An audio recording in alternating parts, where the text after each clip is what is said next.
आज की वीडियो में हम जानेंगे कि पहले पैसे बचाने चाहिए या कर्ज चुकाना चाहिए। हम में से कई लोग पैसे बचाने और कर्ज चुकाने के बीच संतुलन बनाने में संघर्ष करते रहते हैं। पैसा बचाना और कर्ज के बीच संतुलन बनाना आपकी व्यक्तिगत परिस्थितियों पर निर्भर करता है, जिसमें आपके पास आपात स्थितियों के लिए बचाई गई राशि और उच्च ब्याज वाले कर्ज का स्तर शामिल है। कई लोग इस बात पर भ्रमित हो जाते हैं कि उन्हें पहले आपातकालीन फंड बनाना चाहिए या कर्ज चुकाना चाहिए। कभी कभी पैसे बचाने के साथ साथ कर्ज चुकाना भी लाभकारी हो सकता है। तो वीडियो के अंत तक बने रहें, क्योंकि हम इसमें जानेंगे कि कैसे आप अपने पैसे बचाकर आपातकालीन फंड बना सकते हैं, कैसे कर्ज चुका सकते हैं और कितनी राशि बचानी चाहिए। पहला कदम ये समझना है कि आपकी वर्तमान स्थिति क्या है, जैसे कि आपातकालीन बचत या इमरजेंसी फंड। आपके पास कितनी बचत है जिसे आप तत्काल जरूरतों के लिए उपयोग कर सकते हैं। कर्ज, आपके कुल कर्ज की राशि और उनकी ब्याज दरें क्या हैं। मासिक खर्च, आपको आवश्यक और वैकल्पिक मासिक खर्चों का मूल्यांकन करना आना चाहिए। पैसे बचाने और कर्ज चुकाने के विकल्प को चुनने से पहले सही विकल्प को समझना महत्वपूर्ण है। कुछ स्थितियों में पैसे बचाने के साथ साथ कर्ज चुकाना भी अच्छा विकल्प हो सकता है। जैसे उदाहरण के लिए मान लेते हैं कि आप अपनी रिटायरमेंट बचत से 8% वार्षिक रिटर्न की उम्मीद कर रहे हैं, लेकिन आपके पास लगभग 18% वार्षिक ब्याज की दर से क्रेडिट कार्ड का कर्ज है। इस मामले में आपको सर्वोत्तम दृष्टिकोण कर्ज चुकाने को प्राथमिकता देनी चाहिए, क्योंकि क्रेडिट कार्ड पर 18% ब्याज दर आपकी बचत पर 8% रिटर्न से अधिक होगी, जिससे आपको नुकसान ही होगा। एक सुझाव यह भी है कि बचत करने और कर्ज चुकाने के लिए समन्वित और कुशल रणनीति अपनानी चाहिए।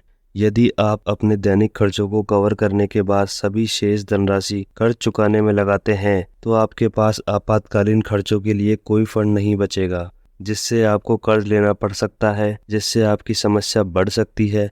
इसलिए कर्ज चुकाने से पहले आपको आपातकालीन फंड बना लेना चाहिए।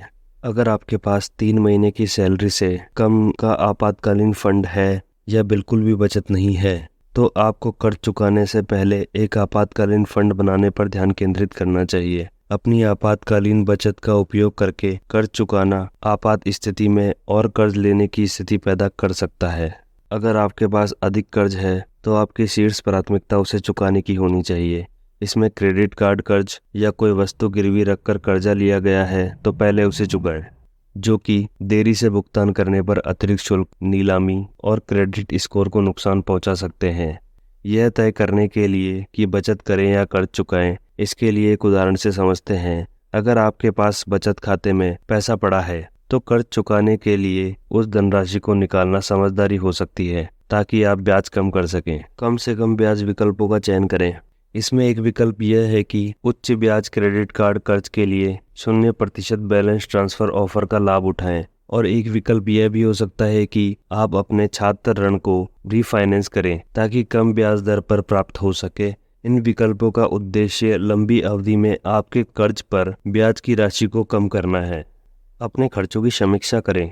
विचार करें कि क्या ऐसे खर्च हैं जिन्हें आप कम या समाप्त कर सकते हैं। उदाहरण के लिए, क्या आपको वास्तव में 4 OTT प्लेटफॉर्म की सदस्यता की आवश्यकता है, जबकि एक से ही काम हो सकता है। अपने बजट की समीक्षा करें। यह निर्धारित करें कि आप हर महीने कितना कमाते और खर्च करते हैं, ताकि यह स्पष्ट हो सके कि आप कर्ज कम करने के लिए कितना धन आवंटित कर सकते हैं। उदाहरण के लिए, यदि आप हर महीने 10,000 रुपये बचा सकते हैं, तो आप उस राशि में से 6,000 रुपये उच्च ब्याज वाले कर्ज को चुकाने के लिए और 4,000 रुपये आपातकालीन फंड बनाने के लिए आवंटित कर सकते हैं। बड़ा लक्ष्य रखें, लेकिन छोटे से शुरू करें। यदि आप शुरुआत में हर महीने 500 रुपये बचा सकते हैं, तो यह भी कुछ नहीं बचाने से बेहतर है। अपनी बचत यात्रा की शुरुआत में यह सबसे अच्छा है कि इस पैसों को आपातकालीन फंड में डालें। यह एक अच्छा विचार हो सकता है कि आप अपने आपातकालीन फंड के लिए एक समर्पित बचत खाता खोलें, ताकि आप इसे अन्य फंडों से अलग रख सकें। कुछ पैसे रिटायरमेंट के लिए रखें। पर्याप्त आपातकालीन फंड बनाने के बाद आपकी अगली प्राथमिकता अपने रिटायरमेंट बचत को बढ़ाना हो सकती है। आपको कुछ पैसा अपने रिटायरमेंट के लिए भी रखना चाहिए, जिसके लिए नेशनल पेंशन स्कीम एक अच्छा विकल्प हो सकता है। इस चैनल पर नेशनल पेंशन स्कीम पर एक वीडियो बना दिया गया है, जिसे आप वीडियो के अंत में लिंक पर जाकर देख सकते हैं। आमतौर पर 50-30-20 नियम का पालन करने की सलाह दी जाती है, जिसमें आपकी आय का 50% आवश्यक खर्चों के लिए, 30% इच्छाओं के लिए और 20% बचत और कर्ज भुगतान के लिए जाता है। इस नियम पर एक वीडियो बना दिया गया है जो आपको इस नियम के बारे में सारी जानकारी दे देगा, जिसे आप वीडियो के अंत में लिंक पर जाकर देख सकते हैं। पैसे बचाने या कर्ज चुकाने के सवाल का कोई एक उपयुक्त उत्तर नहीं है। यह आपके आपातकालीन फंड बनाने और उच्च ब्याज वाले कर्ज को समाप्त करने के लाभों के बीच सही संतुलन बनाने पर निर्भर करता है।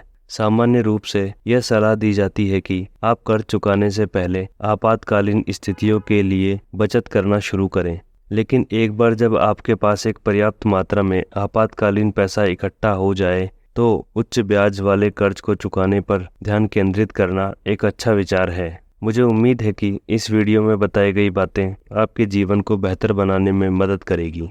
वीडियो को लाइक और चैनल को सब्सक्राइब जरूर करें। धन्यवाद।